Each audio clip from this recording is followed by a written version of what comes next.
Hello friend, જય શ્રી કૃષ્ણ. તો આજનો વિડીયો કંઈક અલગ જ તમારા માટે છે, શીખવા લાયક. તો આ વિડીયોને પૂરેપૂરો જોજો, કારણ કે ગુજરાતીમાં યુટ્યુબમાં પહેલી વાર આ વિડીયો આવી રહ્યો છે. તો આપણે આજે બનાવવાના છીએ કોટ કોલર. તો એ કઈ રીતે બનાવવું ને તે મેં તમને પૂરેપૂરી માહિતી આ વિડીયોમાં કીધી છે, તો વિડીયોને આખો જોજો. તો હવે આગળનો ભાગ છે જેમાં હું કોટ કોલર કરું છું. તો આગળના ભાગમાં આપણે જે ગળું હોય તે બાજુથી અડધા ઇંચ જેટલું આપણે એક્સ્ટ્રા રાખવાનું, પાછળના ભાગ કરતાં વધારે રાખવાનું. અને ગળાની જે પહોળાઈ છે એ મેં 3 ઇંચ રાખી છે અને લંબાઈ પણ 3 ઇંચ રાખી છે. એ આપણે ગળાનું જે અડધો ઇંચ એક્સ્ટ્રા લીધું છે ત્યાંથી આપણે લેવાનું છે. અને અહીંયા હવે મેં ગળાનું ડ્રોઈંગ કરી દીધું છે અને એનું હું કટિંગ કરી દઈશ.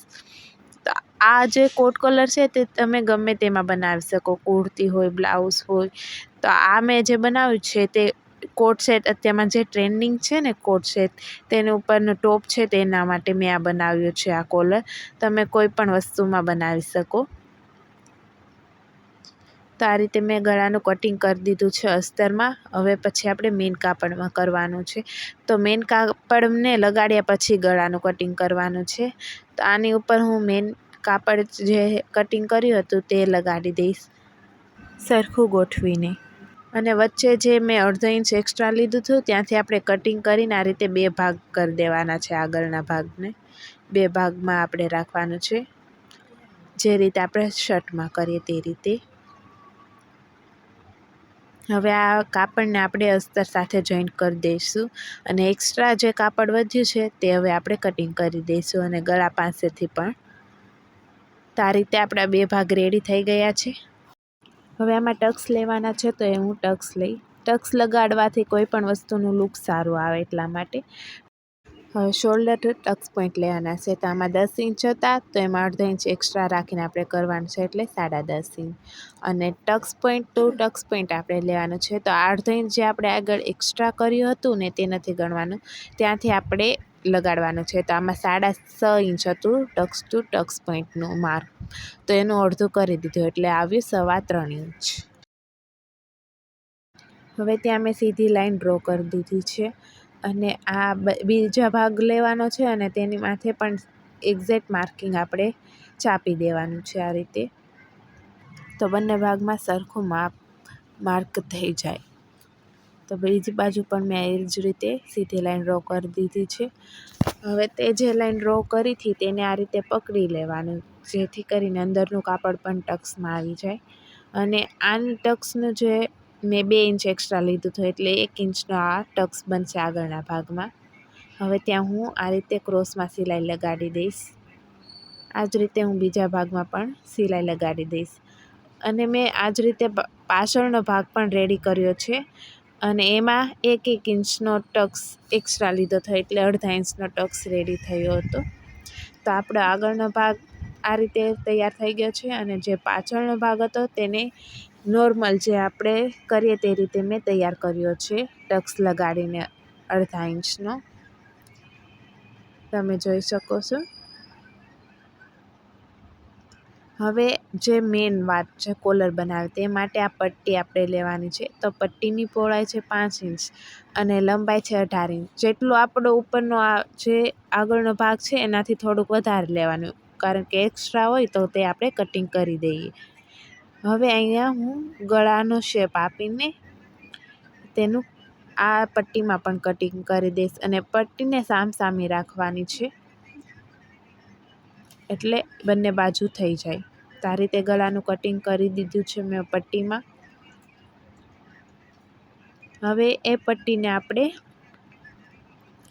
ગમે તે એક ભાગ લેવાનો અને તેની ઉપર આ રીતે ઊંધી રાખવાની, એટલે કે જે સમી બાજુ હોય તે બંને સામસામે આવે તે રીતે. જે રીતે આપણે અસ્તર પલટીએ ને એ જ રીતે આપણે રાખવાની છે પટ્ટીને.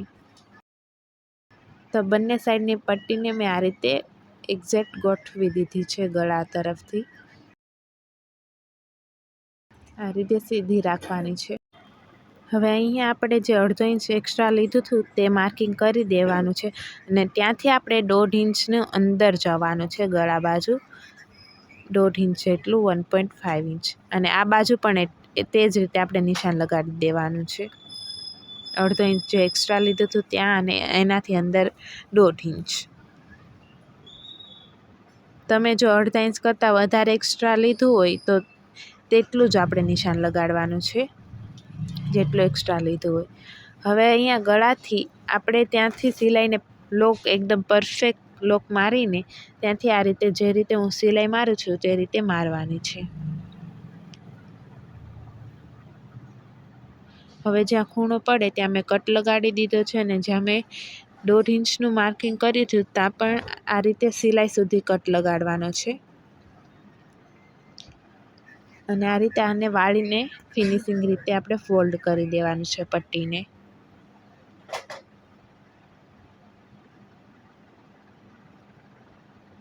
તો આ રીતે ફોલ્ડ થઈ ગઈ છે. હવે આને પલટાવી લેવાની છે ને આ ખૂણો છે તેને કાતર વડે સરખો આપણે કાઢી લેવાનો.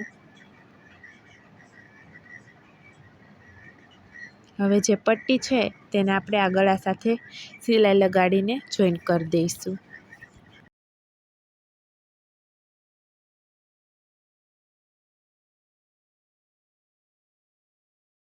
હવે જે નીચે એક્સ્ટ્રા પટ્ટી વધી છે તેનું હું કટિંગ કરી દઈશ અને એ જ રીતે બંને બાજુની હું આ રીતે પટ્ટી તૈયાર કરી દઈશ. હવે આપણે પાછળનો ભાગ લેવાનો છે. તો પાછળના ભાગમાં ગળું હમણાં કટ નથી કરવાનું, પહેલાં આપણે શોલ્ડર લગાડી દેવાના છે. તો આ રીતે આર્મહોલ તરફથી સરખું ગોઠવીને શોલ્ડર લગાડવાના છે બંને. પાછળનો ભાગ સીધો રાખવાનો છે અને આગળનો ભાગ ઊંધો. હવે અડધા ઇંચના ગેપમાં હું અહીંયા સિલાઈ લગાડી દઈશ બંને શોલ્ડરમાં.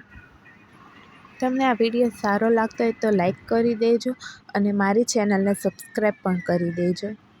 તો આ રીતે મેં શોલ્ડર બંને ભાગના લગાડી દીધા છે.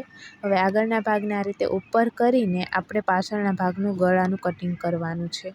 તો ગળાની લંબાઈ 1 ઇંચ જેટલી, કોલરમાં આપણે એટલી જ રાખવાની હોય. તો 1 ઇંચ જેટલી લંબાઈ કરીને ત્યાંથી મેં ગોળાઈ આપી દીધી છે શોલ્ડર તરફ. તો આ રીતે ગળું કટિંગ કરી દેવાનું પાછળનું. આ રીતે કટિંગ કરશું તો શોલ્ડર બંને બાજુ સરખા રહેશે.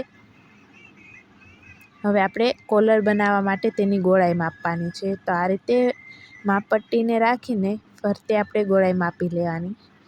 તો આની ગોળાઈ આવે છે 12.5 ઇંચ.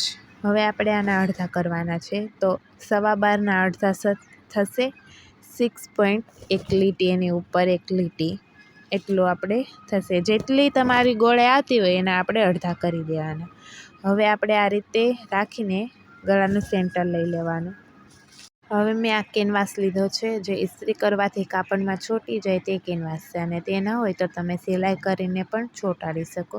તો આ રીતે ડબલ ફોલ્ડમાં આની લંબાઈ આવશે 7 ઇંચ અને 3 ઇંચ આ રીતે.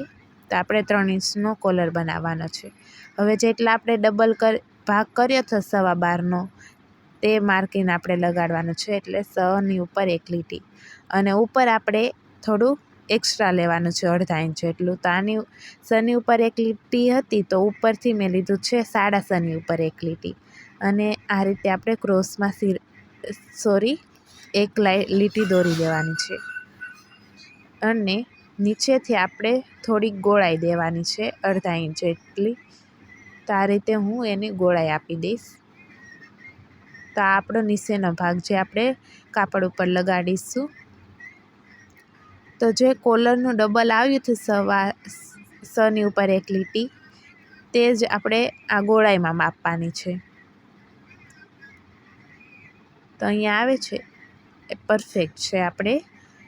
તો એ જ રીતે આપણે હવે આનું કટિંગ કરી દેવાનું છે. તો અહીંયા બંને બાજુ આ રીતે પિન લગાડીને હું કટિંગ કરી દઈશ. આ રીતે મેં કોલરનું કટિંગ કરી દીધું છે. એકદમ સિમ્પલ રીત છે આ કોલર બનાવવાની. હવે આ એક્સ્ટ્રા જે કાપડ હતું એની ઉપર હું પ્રેસ લગાડીને તેને ચોંટાડી દઈશ અને ફરતો આપણે 1/2 ઇંચ જેટલું કાપડ રાખવાનું છે એક્સ્ટ્રા.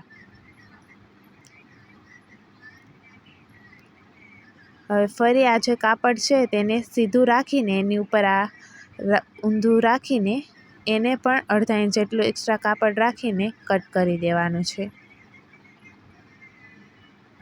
હવે જે બાજુ આપણે કોલરને પ્રેસ કરીને ચોંટાડ્યો છે તે ભાગને આપણે લઈને તેનેથી નીચે જે કાપડ છે 1/2 ઇંચ તે ફોલ્ડ કરી દેવાનું છે.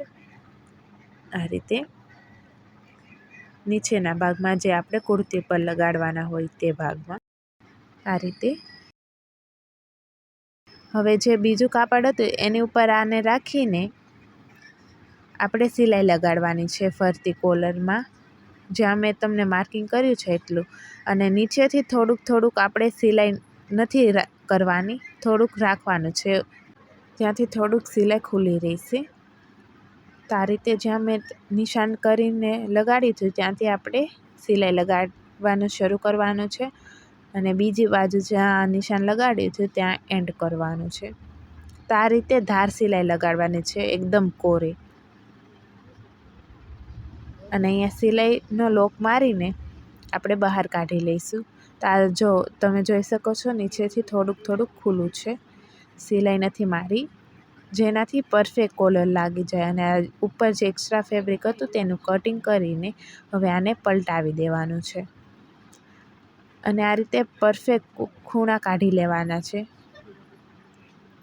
અને આની ઉપર હું ફરી એકવાર ઇસ્ત્રી કરી દઈશ, જેથી કરીને આ એકદમ બેસી જાય. તો મેં ઇસ્ત્રી કરી દીધી છે અને થોડુંક મેં કાપડ કાપીને અડધા ઇંચ જેટલું કાપડ અહીંયા રાખ્યું છે.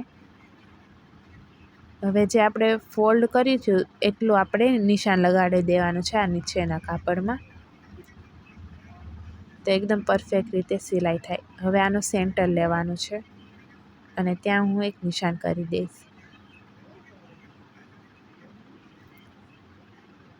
હવે જે મેં અહીંયા ગળામાં સેન્ટર લીધું હતું પાછળના ગળામાં, ત્યાં પણ નિશાન લગાડી દઈશ. અને સેન્ટર ટુ સેન્ટર આપણે મેળવવાનું છે કોલરનું અને આ કુર્તીનું. આ રીતે મેળવીને આપણે પહેલાં આ સેન્ટરથી એક બાજુ સિલાઈ લગાડવાની છે. જ્યાં મેં માર્કિંગ કર્યું છે તેનાથી થોડુંક અંદર સિલાઈ લગાડવાની છે. જે રીતે હું લગાડું છું તે જ રીતે સિલાઈ લગાડવાની છે. તો તમે જોઈ શકો છો અહીંયા મારી કોલર જે મેં કટિંગ કરી એકદમ પરફેક્ટ એન્ડ જ્યાં આવે ત્યાં આવી ગઈ છે. તો અમે આ જ રીતે જો તમે પણ કોલર કટિંગ કરશો તો એકદમ પરફેક્ટ કોલર લાગશે. અને બીજી બાજુ આ રીતે ઊંધું કરીને સિલાઈ લગાડી દેવાની છે સેન્ટરથી.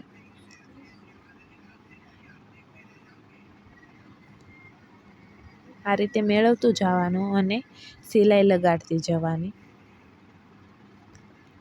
તો મારી અહીંયા કોલર એકદમ પરફેક્ટ કટિંગ થઈ છે, એટલે એકદમ તો અહીંયા પરફેક્ટ રીતે ગોળાઈમાં કોલર લાગી ગઈ છે. જો આ જ રીતે તમે પણ કટિંગ કરશો તો એકદમ પરફેક્ટ રીતે લાગી જશે. અને સિલાઈને લોક મારીને આપણે બહાર કાઢી લેવાનું છે. હવે આપણે અંદરની તરફ સિલાઈ લગાડવાની છે. તો આ રીતે અંદર ગોઠવીને કોલરમાં ધાર સિલાઈ અંદરની તરફ લગાડી દઈશું. તો આપણી કોલર બનીને રેડી થઈ જશે. આ રીતે આપણે સિલાઈ લગાડી દેવાની છે.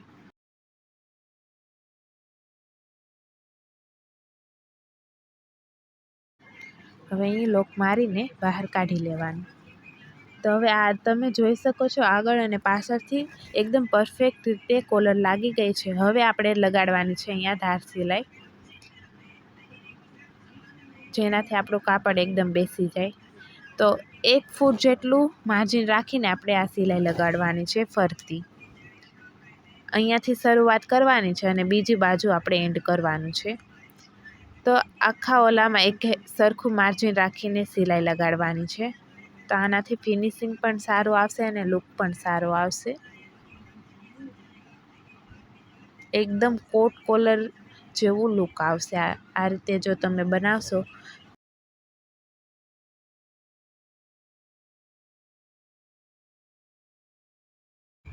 હવે શોલ્ડરથી લઈને જેટલું ડીપ ગળું રાખવું હોય એટલું નિશાન લગાડી દેવાનું છે.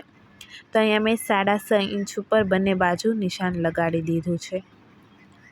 તમે 7 ઇંચ પર લગાડી શકો, 7.5, 8 જેટલું તમારે રાખવું હોય તેટલું તમે કરી શકો. તો બંને નિશાનને મેળવીને આ રીતે કોલરને પરફેક્ટ લુક આપી દેવાનો છે. અને તમે ચાહો તો અહીંયા સિલાઈ પણ લગાડી શકો. અને આ નીચે આપણે જે પટ્ટી વધે છે આગળ, ત્યાં તમે ગાજ પણ કરાવી શકો અથવા સિલાઈ પણ લગાડી શકો. તો હું અહીંયા સિલાઈ લગાડી દઈશ અને સિલાઈ લગાડીને થોડું અહીંથી ખુલ્લું રાખવાનું છે અને ત્યાં હું ક્લિપ લગાડી દઈશ. તો આ રીતે આપણો કોટ કોલર રેડી થઈ ગયો છે. તો તમને વિડીયો કેવો લાગ્યો કોમેન્ટ કરીને જરૂર જણાવજો. વિડીયો પસંદ આવ્યો હોય તો લાઈક પણ કરજો અને અમારી ચેનલને સબસ્ક્રાઈબ પણ કરી દેજો અને આ વિડીયો શેર કરજો. જય શ્રી કૃષ્ણ.